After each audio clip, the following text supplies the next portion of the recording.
उस रात चांद आधा कटा हुआ था और आसमान में काले बादलों का पहरा था।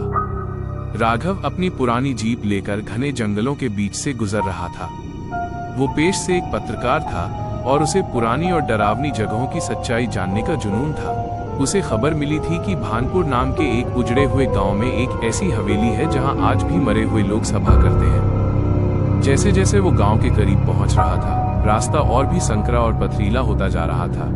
जीप की हेडलाइट की रोशनी जहां तक जा रही थी, वहां सिर्फ सूखे पेड़ और झाड़ियां ही दिख रही थीं। अचानक उसकी गाड़ी के सामने एक काली बिल्ली आकर रुकी। राघव ने ब्रेक मारा, लेकिन बिल्ली कहीं गायब हो गई। उसने गौर किया कि हवा में एक अजीब सी सड़न वाली गंध फैली हुई थी। राघव गाड़ी से नीचे उतरा। चारों तरफ सन्नाटा इतना गहरा था कि उसे अपने जूतों के नीचे दबने वाले सूखे पत्तों की आवाज भी धमाके जैसी लग रही थी। सामने ही वो विशाल हवेली खड़ी थी। उसके ऊंचे मीनार और टूटी हुई खिड़कियां किसी राक्षस के खुले हुए मुंह जैसी लग रही थीं। राघव ने अपना टॉर्च जलाया और हवेली के मुख्य द्वार की ओर बढ़ा।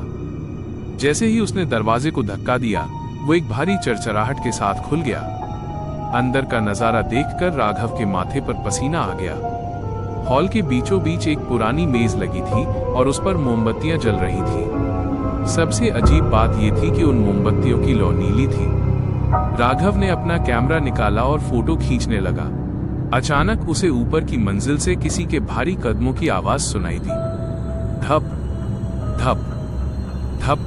तारांकन कोई बहुत धीरे धीरे सीढ़ियों से नीचे उतर रहा था। राघव एक खंभे के पीछे छिप गया। उसने देखा कि एक साया, जिसकी लंबाई 7 फुट से भी ज्यादा थी, सीढ़ियों से नीचे आ रहा था। उस साये के हाथ जमीन को छू रहे थे और उसकी आंखों की जगह 2 खाली गड्ढे थे। वो साया मेज के पास रुका और एक कुर्सी खींचकर बैठ गया। फिर उसने हवा में हाथ हिलाया और अचानक मेज पर रखी खाली प्लेटों में ताजा मांस और खून से भरे गिलास अपने आप दिखने लगे। राघव की हिम्मत जवाब दे रही थी। उसने सोचा कि यहाँ से निकलना ही बेहतर है, लेकिन जैसे ही वो मुड़ा, उसका पैर एक कांच के टुकड़े पर पड़ा। कड़क। उस साये ने गर्दन 180 डिग्री घुमाई और सीधे उस खंभे की तरफ देखा जहां राघव छिपा था। उसकी आवाज गूंजी, मेहमान आ गए और हमें पता भी नहीं चला। राघव बिना पीछे देखे मुख्य द्वार की तरफ भागा, लेकिन दरवाजा अब वहां था ही नहीं। वहां सिर्फ एक काली दीवार थी। वो पागलों की तरह दीवारों को पीटने लगा। तभी उसे महसूस हुआ कि उसके कंधे पर किसी ने बहुत ठंडा और बर्फीला हाथ रखा है। उसने डरते हुए पीछे मुड़कर देखा तो वो साया उसके बिल्कुल सामने था और उसके चेहरे पर एक डरावनी मुस्कान थी। राघव की चीख उसके गले में ही दब गई जब उसने देखा कि हवेली की दीवारों से अब सैकड़ों हाथ बाहर निकल रहे थे और उसे अपनी ओर खींच रहे थे। राघव अब उन दीवारों और उस साये के बीच फंस चुका था। पढ़ते रहे। राघव ने अपनी पूरी ताकत लगाकर उस बर्फीले हाथ को झटकने की कोशिश की, लेकिन वो हाथ किसी लोहे की जंजीर की तरह उसके कंधे में धंस गया था। दीवारों से निकलने वाले वे अनगिनत हाथ राघव के कपड़ों को पकड़कर उसे अंधेरे के अंदर खींचने लगे। राघव को ऐसा महसूस हो रहा था जैसे वे हाथ हाड़ मांस के नहीं, बल्कि सिर्फ सूखी हड्डियों के बने थे। मुझे जाने दो, मैंने तुम्हारा क्या बिगाड़ा है? राघव चीखा, लेकिन उसकी आवाज उन ऊंची छतों से टकराकर वापस उसी के पास आ गई। वह 7 फुट लंबा साया धीरे धीरे राघव के चेहरे के करीब आया। उसके खाली गड्ढों जैसी आंखों से एक काला धुआं निकल रहा था। उसने अपनी फटी हुई आवाज में कहा, सालों से इस मेज पर एक कुर्सी खाली थी, आज वो जगह भर जाएगी। जैसे ही उसने ये कहा, राघव को महसूस हुआ कि उसका शरीर धीरे धीरे सुन्न पड़ रहा है। उसे अपनी टांगों का एहसास खत्म होने लगा।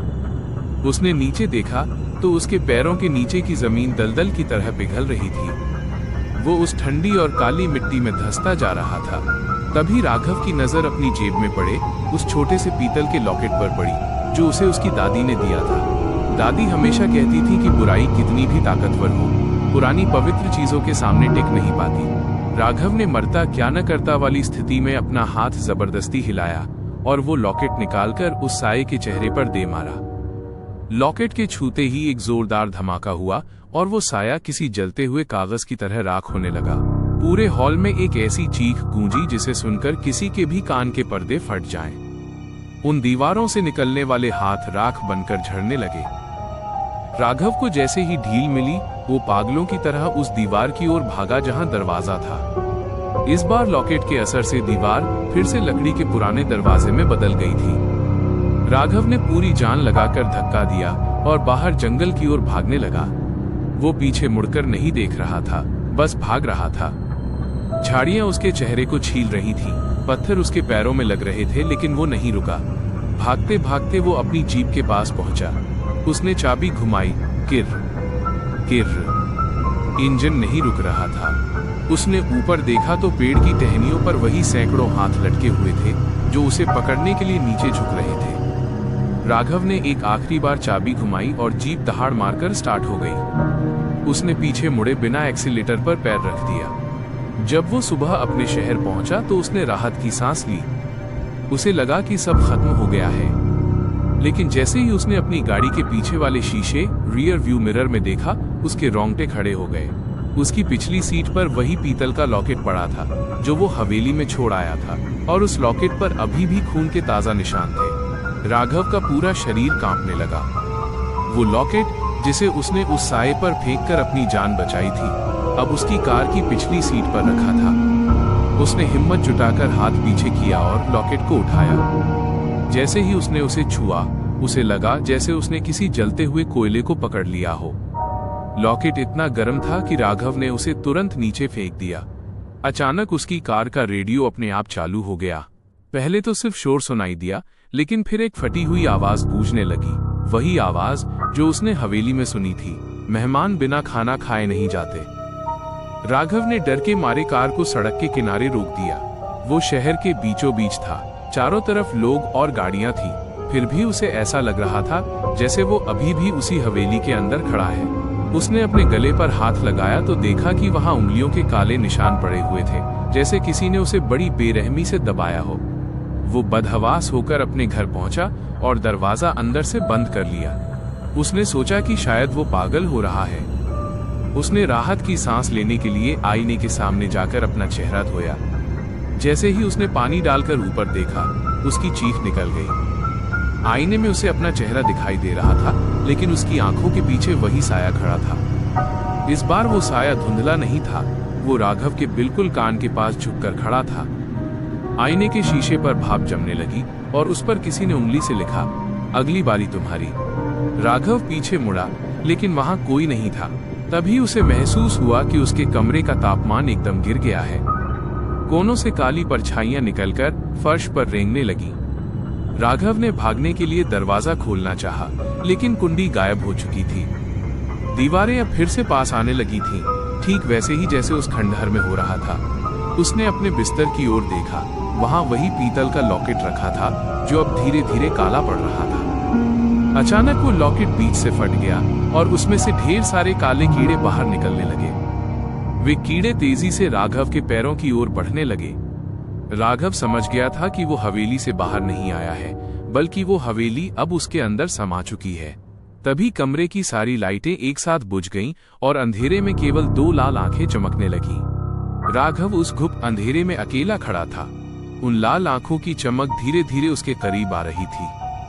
उसे महसूस हो रहा था कि वो कीड़े उसके पैरों पर रेंगकर ऊपर चढ़ रहे हैं। राघव ने अपनी आंखें बंद कर ली और जोर जोर से उन मंत्रों को याद करने लगा जो बचपन में उसकी दादी उसे सुनाया करती थी। अचानक कमरे में एक जोरदार चीख गूंजी, लेकिन वो राघव की नहीं थी।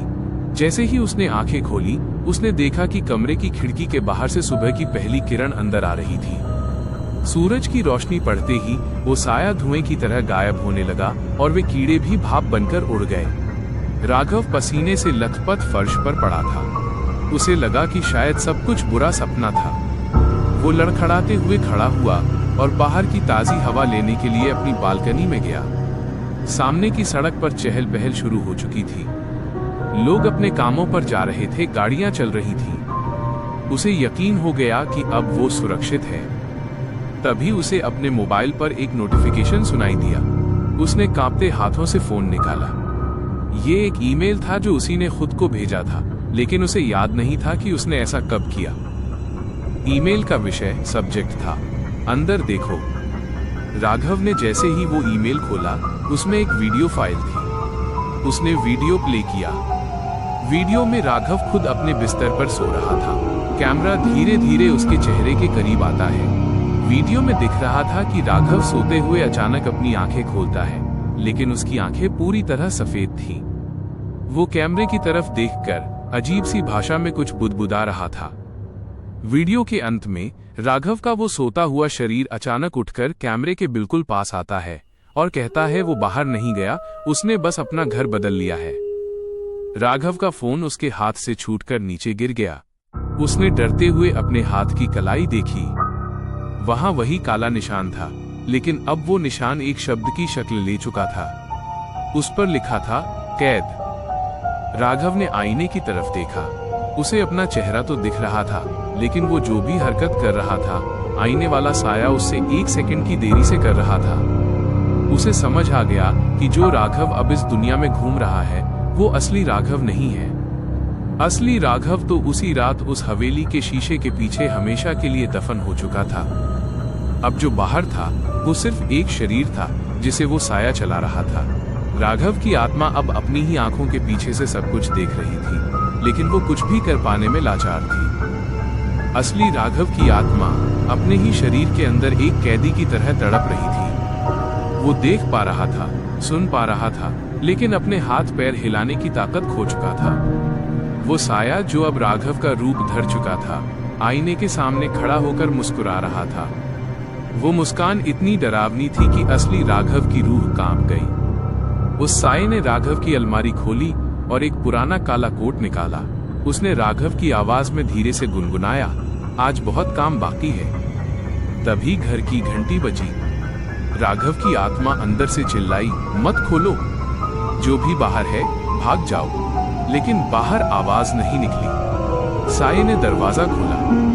बाहर राघव की छोटी बहन पूजा खड़ी थी। वो राघव के लिए नाश्ता लाई थी। भाई, तुम ठीक तो हो? कल रात फोन नहीं उठाया तुमने, पूजा ने अंदर आते हुए कहा। साये ने राघव की आवाज में जवाब दिया, हाँ छोटी, बस थोड़ा थक गया था। आओ अंदर आओ।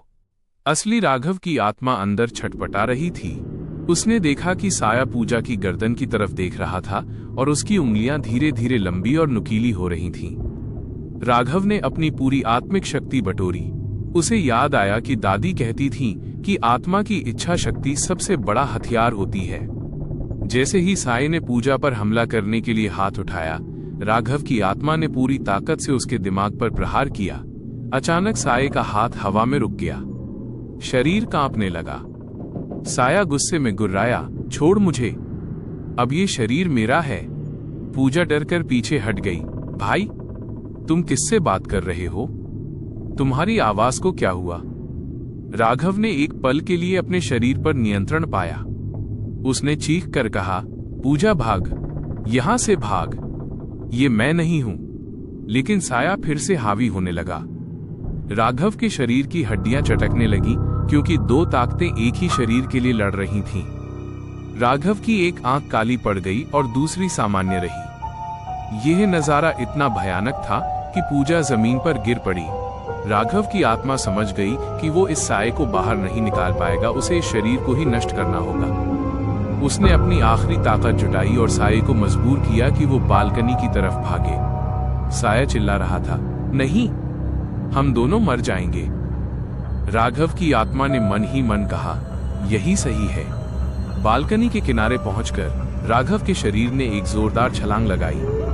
नीचे गिरते वक्त हवा में राघव को एक पल के लिए शांति महसूस हुई। जैसे ही शरीर जमीन से टकराया, एक जोरदार काली रोशनी फूटी और वो साया चीखता हुआ धुएं में बदल गया। गांव के उस खंडहर वाली हवेली में वो बड़ा शीशा अचानक चकनाचूर हो गया। जब पूजा नीचे पहुंची तो उसने देखा कि राघव का शरीर जमीन पर पड़ा था। लोग जमा हो गए थे। एम्बुलेंस बुलाई गई। डॉक्टर ने जब राघव को चेक किया तो उसने हैरानी से कहा, ये चमत्कार है। इतनी ऊंचाई से गिरने के बाद भी इसकी धड़कन चल रही है। हफ्तों बाद जब राघव को होश आया तो उसकी आंखें बिल्कुल सामान्य थीं। लेकिन जब उसने अपने हाथ की कलाई देखी तो वो कैद वाला निशान अब गायब था, पर उसकी जगह एक छोटा सा धुंधला सा